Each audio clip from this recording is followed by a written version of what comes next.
परमपूज्य गुरु आदेश। आज ये मित्रों भागवत का कार्यक्रम शुभारंभ हुआ है। कल से अद्वितीय दिवस है मित्रों। कल भागवत कथा की महत्व के विषय में बताया। आज आगे कथा करेंगे महाराज जी। ये मित्रों ग्राम भावलपुर श्री भूपत सिंह जी के यहाँ कार्यक्रम चल रहा है मित्रों। ये कथा पूजन स्थल है मित्रों, आपको दिखाना चाहता हूँ। स्वयं साक्षात भगवान ही भागवत के रूप में प्रकट हो गए हैं।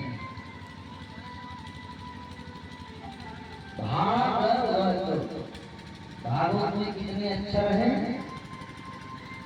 4 अक्षर। कितने हैं? 5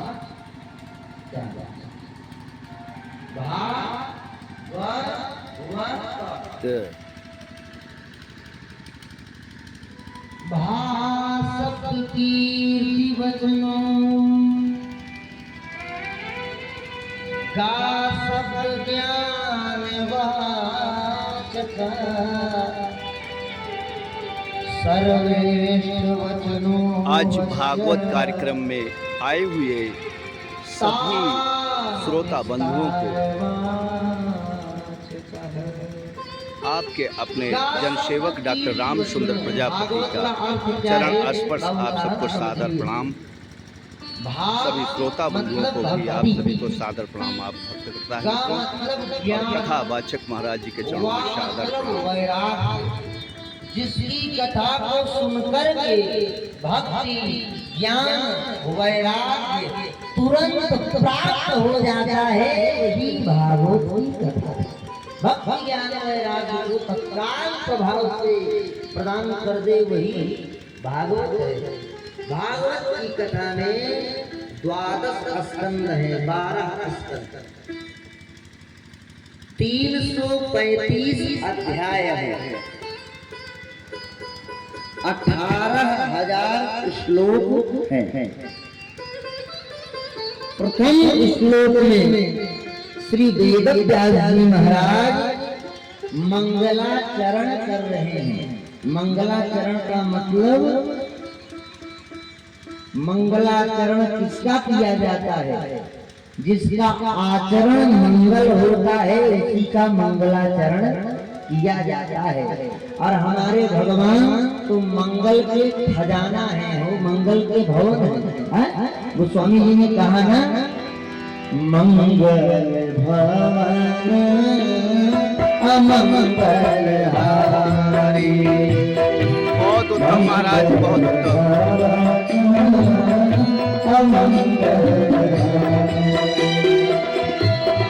मंगल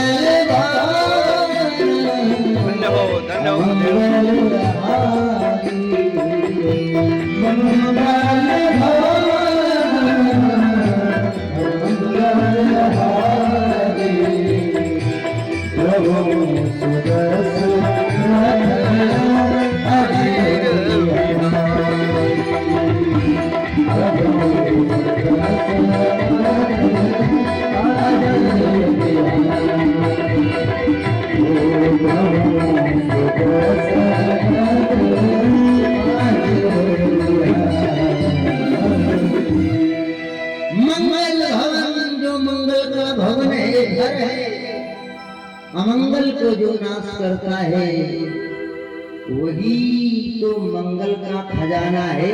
और जो मंगल का खजाना है उसी का तो मंगलाचरण होगा, कि अमंगल के खजाने का मंगलाचरण होगा। हैं? मंगलम भगवान विष्णु मंगलम गरुड़ध्वज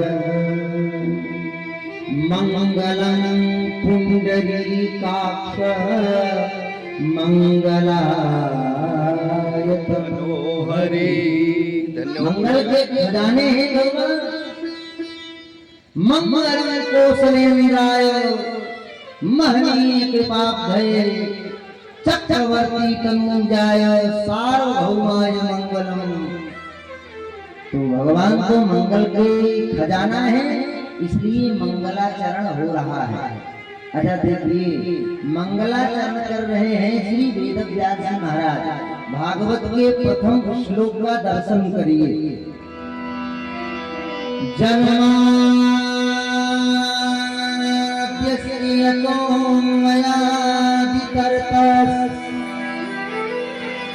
चार्थे स्वभीर्यः स्वराट् तेने ब्रह्मभृतायनादि कवये मुह्यन्ति यत् सूर्यः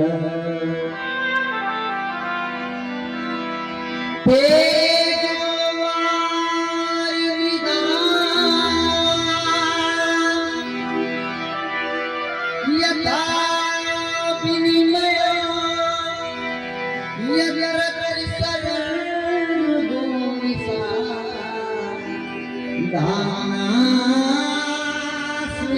सदा निरस्तकोपम् सत्यं परं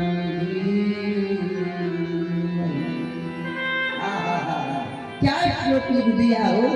जन्माद्यस्य यतो मयादितरतः, जो जन्म आदि से रहित है, जो ना कभी जन्म लेता है ना कभी मरता है, जन्म नहीं लेता।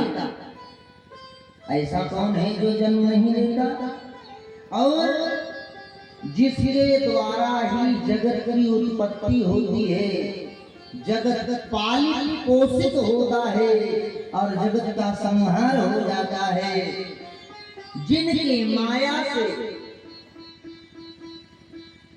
ब्रह्मा इत्यादि बड़े बड़े सूरवीर भी मोहित हो जाते हैं। मोहयन्ति यत् सूर्यः, ब्रह्मा भी मोहित हो जाते हैं। कैसे मोहित हो जाते हैं? जैसे हम लोग मोहित हो जाते हैं। अभी गर्मी के मौसम में हाईवे पकड़ लो, ये विश्वनाथगंज से प्रयागराज वाली मई जून के महीने में, तो आप गाड़ी से चलेंगे तो 200-300 मीटर दूर आपको ऐसा लगेगा कि सड़क पे पानी फैला हुआ है। लगता है कि नहीं लगता? सड़क पे क्या दिखता है? पानी दिखता है कि नहीं दिखता है? जो गाड़ी से चलते हैं वो देखते हैं। जब उसके नजदीक पहुंचो तो पानी गायब। उसी प्रकार भगवान के माया से बड़े बड़े सूरवीर तेजोवान मृदा के अंदर वायुनाने जल का दर्शन करते हैं। बड़े बड़े सूरवीर मोहित हो जाते हैं, समझ नहीं पाते हैं। ऐसे सत्य स्वरूप परमात्मा को हम प्रणाम करते हैं। ऐसा प्रथम श्लोक का भाव। अच्छा देखिए, यहाँ पर व्यास जी ने किसी का नाम नहीं लिखा कि शिव परम धीमहि कि मैं शंकर जी को प्रणाम कर रहा हूँ, या देवी परम धीमहि मैं देवी जी को प्रणाम कर रहा हूँ, या कृष्ण परम धीमहि मैं कृष्ण जी को प्रणाम कर रहा हूँ। नहीं नहीं नहीं नहीं, तब क्या लिखा? सत्यम परम धीमहि, सत्यम परम धीमहि। सत्य को हम प्रणाम कर रहे हैं। किसको प्रणाम कर रहे हैं? सत्य को। सत्य कौन है? सत्य क्या है? बोले सत्य की व्याख्या हमने कल किया था। जो सृष्टि के आरंभ में था, वर्तमान में है और बाद में भी रहेगा, वही सत्य है। और वो सत्य कौन है? एक बार माँ पार्वती ने बाबा भोलेनाथ से पूछा, बाबा सत्य क्या है? व्हाट इज दिस सत्य? सत्य क्या है? बताइए बताइए। भोलेनाथ ने कहा, देवी मैं बताऊंगा, जरूर बताऊंगा। लेकिन लिखी पढ़ी बात नहीं बताऊं।